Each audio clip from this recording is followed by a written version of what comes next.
मुंबई ते झाई बोर्डीपर्यंत किनारपट्टीवरील सर्व स्थानिकांचा जोरदार एल्गार. पालघर जिल्ह्यातील सर्व नागरिकांचे एकजुटीचे दर्शन.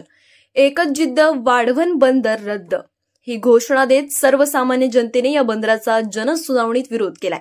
मात्र सरकार जीएनपीटीने वाढवण बंदराचा डाव साधण्यासाठी जनसुनावणीचा देखावा समोर आलाय. पालघर जिल्ह्याचे जिल्हाधिकारी आमचे आहेत की जेएनपीटीचे आहेत. प्रदूषण नियंत्रण मंडळाची जनसुनावणी म्हणजे स्थानिक जनतेच्या डोळ्यात धूळफेक करण्याचा प्रयत्न, हा दिखाऊपणा असल्याचे वाढवण विरोधी संघर्ष समितीच्या कार्यकर्त्यांनी घोषणा देत जोरदार निषेध व्यक्त केला.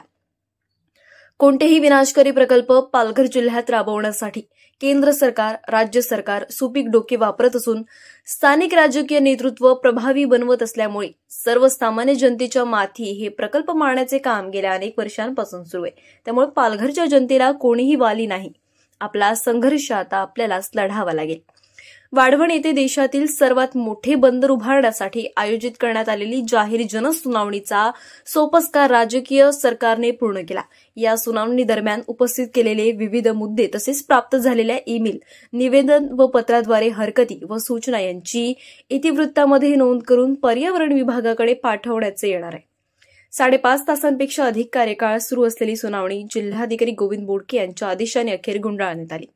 एवढ्या सगळ्या बेकायदेशीर तपासण्या, स्थानिक जनतेच्या विरोधानंतर देखील पुन्हा एकदा जनसुनावणी घेणे म्हणजे सरकारचा हेतू स्पष्ट आहे.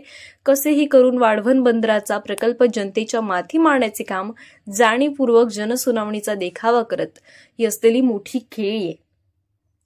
ही बेकायदेशीर सुनावणी थांबवून वाढवण बंदर प्रकल्प पूर्णपणे रद्द करावा म्हणून जनसुनावणीने मंडपात मोठ्या प्रमाणात घोषणा व मुद्दे सह सादरीकरण करण्यात आले. मात्र प्रकल्प भरती यांच्या प्रश्नांना जेएनपीटी व प्रदूषण मित्र मंडळ उत्तरे देऊ शकले नाही. तर परप्रांतीय लोकांना जनसुनावणीमध्ये पैशांचे आमिष दाखवून वाढवण बंदराच्या बाजूने बोलण्याचा घाट काही राजकीय लोकांनी स्थानिकांच्या विरोधात उतरवण्याचा प्रयत्न वेळीच हाणून पाडला. शिवसेना उद्धव गटाचे जिल्हाप्रमुख राजेंद्र पाटील सह उपनेत्यांनी बंदराविरोधात जोरदार विरोध नोंदवून स्थानिक जनतेबरोबर असल्याचे सांगितले. शिवसेना एकनाथ शिंदे यांचे निकटवर्तीय कुंदन संखे यांनी सुद्धा वाढवण बंदराच्या विरोधात सदैव स्थानिक जनतेसोबत उभे राहण्याचे सांगितले. भूमिसेना, आदिवासी एकता परिषद, अनेक ग्रामपंचायती, कष्टकरी संघटना, वाढवण बंदर विरोधी मच्छीमार कृती समिती कार्यकर्ते, पदाधिकारी यांनी प्रभावीपणे बाजू मांडत जेएनपीटी प्रदूषण नियंत्रण मंडळाच्या अधिकाऱ्यांना चांगलाच घाम फोडला होता. तर जिल्हाधिकारी गोविंद बोडके यांना सुद्धा स्थानिक जनतेच्या बंदराविरोधातला रोष विरोध पाहून जनसुनावणीच्या स्टेजवर चांगलेच धारेवर धरत नाचवले. मोठ्या प्रमाणात पोलीस बंदोबस्तात उशिरा येणाऱ्या नागरिकांनाही सभामंडपात पद्धतशीरपणे लांब ठेवण्याचे काम युद्धनीतीप्रमाणे या ठिकाणी असल्याचे नागरिकांनी सांगितले. जिल्ह्यातील नियोजन समितीमध्ये असलेले आमदार, खासदार यावेळी फिरकलेच नाहीत. फक्त आमदार सुनील भुसारा, आमदार विनोद निकोले यांनी या जनसुनावणीत प्रत्यक्ष सहभाग घेत विरोध दर्शवला. तर भाजपच्या एकही पदाधिकारी, कार्यकर्त्यांच्या तोंडून एकही शब्द निघाला नाही. जनसुनावणीमध्ये मच्छीमार नेत्यांसह अनेक नागरिकांनी हरकती नोंदवून या विनाशकारी प्रकल्पामुळे मच्छीमार, शेतकरी तसेच आदिवासी बांधव उद्ध्वस्त होतील असे सांगत या बंदराच्या विषयात करण्यात आलेल्या अभ्यासपूर्ण नसल्याचे सातत्याने सांगितले. आयोजित जनसुनावणी प्रस्तावित बंदराच्या ठिकाणापासून दूर असल्याने या बंदरामुळे बाधित होणाऱ्या गावकऱ्यांना जनसुनावणीच्या ठिकाणी पोहोचण्यास त्रासदायक ठरल्याचे नमूद करण्यात आले. आम्हाला अटक होते ना, कुठलाही गुन्हा आमच्यावर नोंद होतो ना, मग आता काय करायचं? तुमच्यावर गुन्हा नोंद करायचा की तुम्ही शासन तोडलं? बोला. तुम्ही मांडला मुद्दा, तुमच्या मुद्द्याची नोंद घेतलेली आहे. सर नोंद नाही, मी आक्षेप घेतलेला आहे. आक्षेप घेतलात ना सर, आपण आक्षेप घेतलेला आहे. ग्रीन झोन बद्दल घेतला तुम्ही. त्या 8 वर्ष झाले ग्रामपंचायत सांभाळते सर. 8 वर्ष झाले. बरोबर आहे, तुम्ही सन्माननीय लोक झालेला नाहीये. प्रत्यक्ष इथे सूर्य आणि जयद्रथ इथे दाखवलेला आहे. तुमचा अभ्यास पूर्ण झालेला. आणि 25 वर्षापूर्वी जो हा प्रकल्प इथे आणला होता तेव्हा सुद्धा रिपोर्टच्याच अनुषंगाने हा प्रकल्प रद्द केलेला असताना हे सरकार पुन्हा सत्तेत येते आणि हा प्रकल्प लागू करत असेल तर हे पूर्णतः अनैतिक आहे, हे लक्षात घ्या. त्या पलीकडे जाऊन मला सांगायचंय की पृथ्वी पातळीवर तापमानवाढीचा प्रश्न अशा परिस्थितीत गेला आहे की 2015ला पॅरिस करार होतो. त्या पॅरिस करारावरती जगातले 196 राष्ट्रप्रमुख सही करतात. त्यात आपले पंतप्रधान मोदी सुद्धा सही करतात की जगात आता पृथ्वीच्या वातावरणात कार्बन उत्सर्जन शून्य करण्याची वेळ आलेली असताना प्रचंड कार्बन उत्सर्जन करणारा हा महाकाय प्रोजेक्ट इथे कसा काय लागू केला जाऊ शकतो? म्हणजे सही केली आहे त्याचे मोदी पालन करत नाहीत हेच दिसतंय.